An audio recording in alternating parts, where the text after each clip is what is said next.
지난 강의 내용 한번 정리해 볼까요? 중세 교회는 사회적으로 또 종교적으로 변화할 수밖에 없는 상태였습니다. 결국 루터를 시작으로 유럽 전역에서 종교개혁이 발생하게 되었는데요. 종교개혁의 영성은 한마디로 말씀의 영성이었습니다.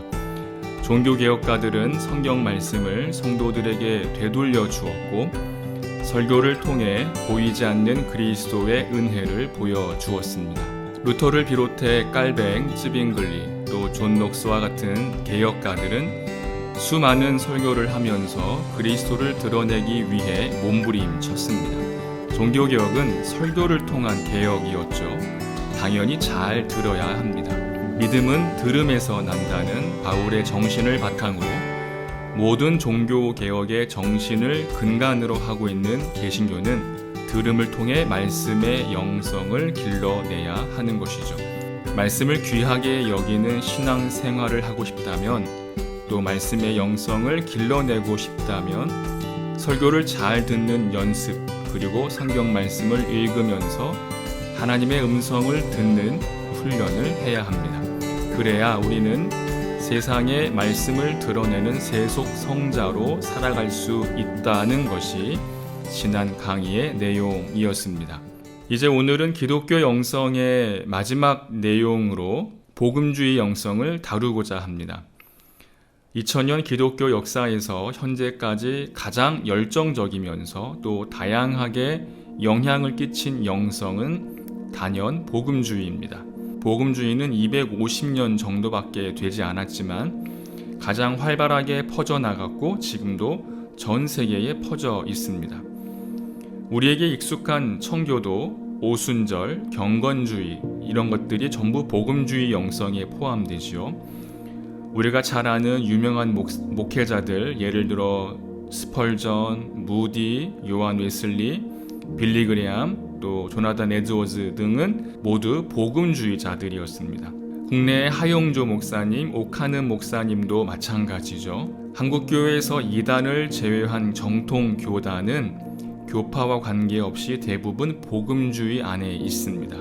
그러면 복음주의란 무엇일까요? 복음주의를 설명하기에는 너무 광범위하기에 가장 핵심적인 것만 말씀을 드리겠습니다. 복음주의에는 한 가지 공통적이고 기본적인 원칙이 있는데 바로 예수 그리스도를 향한 회심, 이것이 필수적이라는 것입니다. 회심이란 방향을 바꾸는 것이죠. 그래서 복음적으로 회심이란 세상으로부터 예수님께로 방향을 돌리는 것입니다. 그래서 회심한 사람에게는 이전과 다른 삶을 살겠다는 확신이 생겨나는 것이죠. 이 회심을 필수적 영성으로 여기는 것이 바로 복음주의 영성입니다.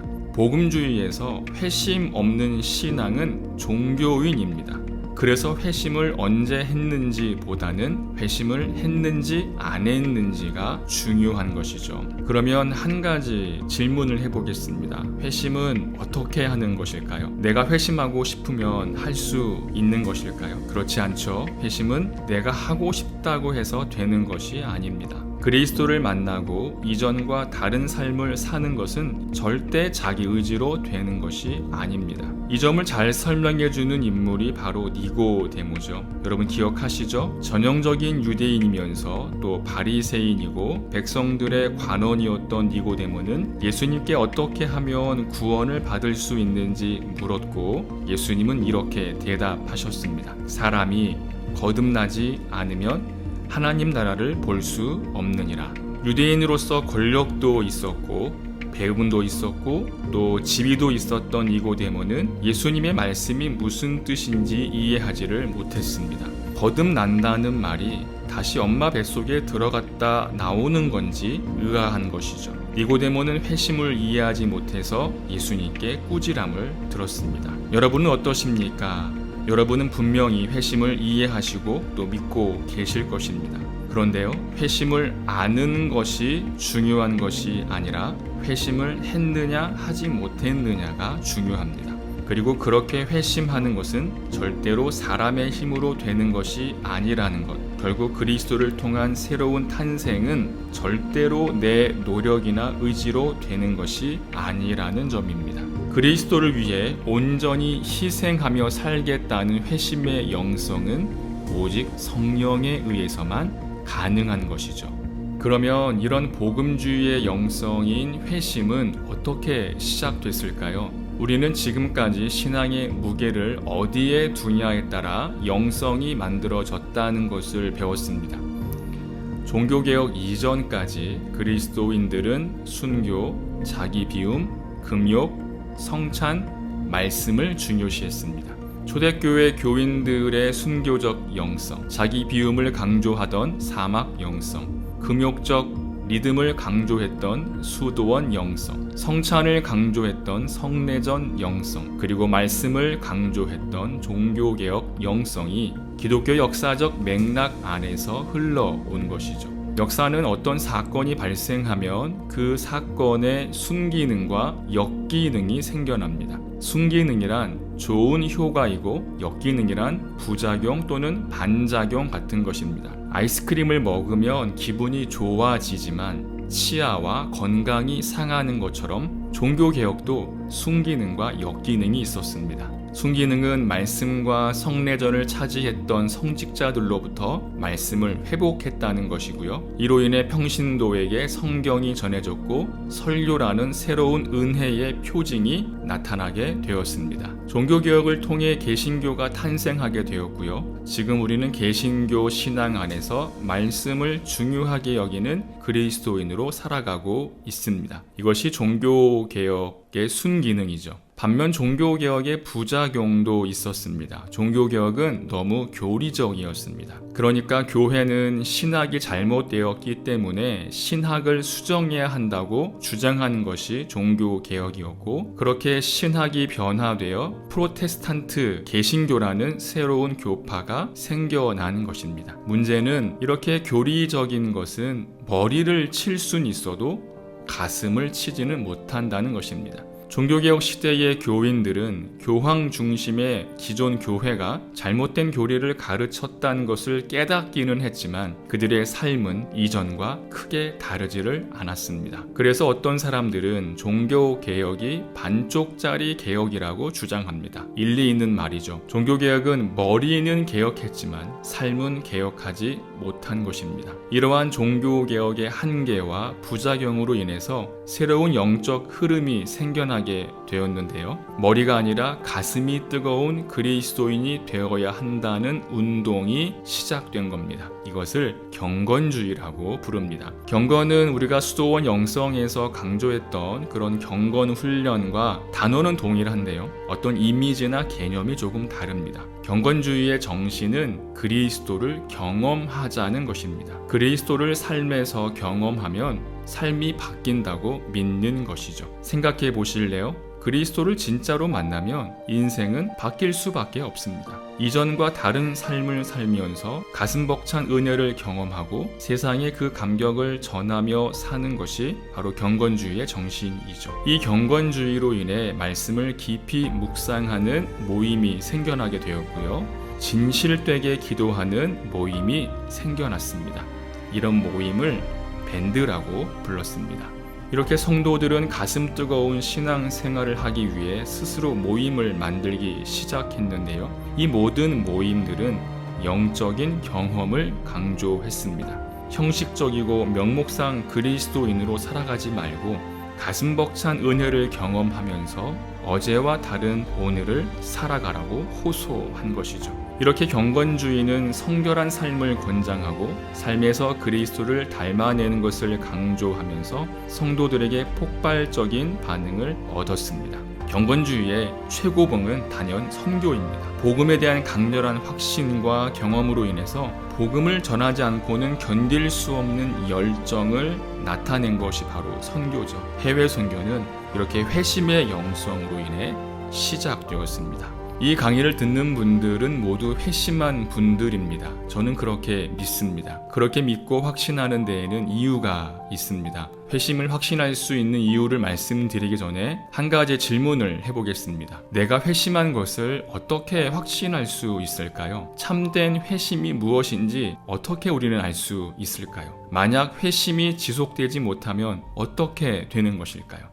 여기서 우리는 회심의 영성이 가지는 문제점을 하나 짚고 넘어가야 합니다. 바로 회심의 진정성입니다. 회심을 경험한 것처럼 보이는 사람들 중에 결국 다시 이전 생활로 돌아가는 사람들이 있기 때문이죠. 이전 제가 사역했던 교회 한 청년이 세가족으로 등록한 후에 양육을 받으면서 회심을 하게 되었습니다. 그 청년은 모든 예배에 빠지지 않았고 교사, 찬양팀, 또 교회 청소까지 틈만 나면 교회에 나와서 열심히 봉사를 했습니다. 그 친구의 별명이 사찰 집사였는데요. 요즘에는 이렇게 새로운 사람이 너무 열심히 하면 이 사람 이단 아닌가라고 의심할 정도로 그렇게 열심히였습니다. 얼마나 큰 은혜를 경험했는지 그의 회심과 열정에 많은 성도들이 칭찬을 하고 또 한편으로는 부러워했습니다. 그런데요, 한 2년이 정도 지난 어느 날 그 친구가 홀연히 교회에서 사라졌습니다. 연락을 해도 받지 않고 찾아가도 만나주지를 않았습니다. 얘기를 들어보니 교회에 나오기 싫어졌다고 했습니다. 어떤 일을 계기로 상처를 받았는지 알아야 도와줄 수 있는데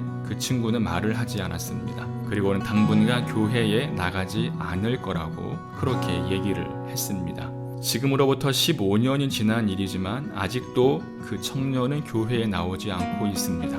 교구를 하다 보면 비슷한 사례를 접하게 됩니다. 열심히 하던 자녀들이 지금은 교회에 나오지 않고 있다며 기도해 달라고 하시는 분들이 계시죠. 이 부분을 어떻게 설명할 수 있을까요? 한 신학자가 이 문제를 깊이 있게 연구했습니다. 그는 미국 1차 대각성 운동을 이끈 주요 인물로서 미국이 배출한 가장 위대한 신학자로 평가받습니다. 바로 조나단 에드워즈입니다. 에드워즈는 25살 때 할아버지가 목회하던 교회에서 담임 목사직을 맡게 되었습니다. 그는 복음을 선포하면서 성도들에게 회심하라고 호소했습니다. 성도들은 에드워즈의 설교를 들으면서 자신들의 신앙을 진지하게 고민하기 시작했고 결국 영적 각성이 일어나 수백 명의 사람들이 회심하게 되었습니다. 그리고 에드워즈로 인해 보스턴 전체가 회심자들의 은혜로 가득하게 됐습니다. 에드워즈는 놀라운 부흥과 회심 이야기라는 책에서 회심한 사람들이 기쁨과 환희에 가득 차게 되었고 그들의 가정과 사회에 아름다운 변화가 일어나게 되었다. 1735년 보스턴은 하나님의 임재와 영광이 가득했다라고 적었습니다. 한편 보스턴의 엘리트들은 에드워즈가 종교적 열광을 부축한다고 하면서 회심을 광신이라고 비난했습니다. 에드워즈는 이 부분에 대답을 해야 할 필요를 느꼈고요. 성령의 역사 분별법 또 뉴 잉글랜드에서 일어난 신앙 부흥에 관한 몇 가지 생각이라는 책을 통해서 참된 회심과 참된 신앙이 무엇인지를 설명했습니다. 회심에 대한 그의 결정적인 연구는 신앙 감정론이라는 책을 통해 완성되었는데요. 그가 주장하는 핵심은 단순합니다. 참된 신앙은 거룩한 감정으로 이루어져 있다라는 것입니다. 거룩한 감정이란 하나님을 향한 강렬한 끌림입니다. 그러니까 거룩한 감정이란 하나님을 가까이 하고 싶은 마음입니다.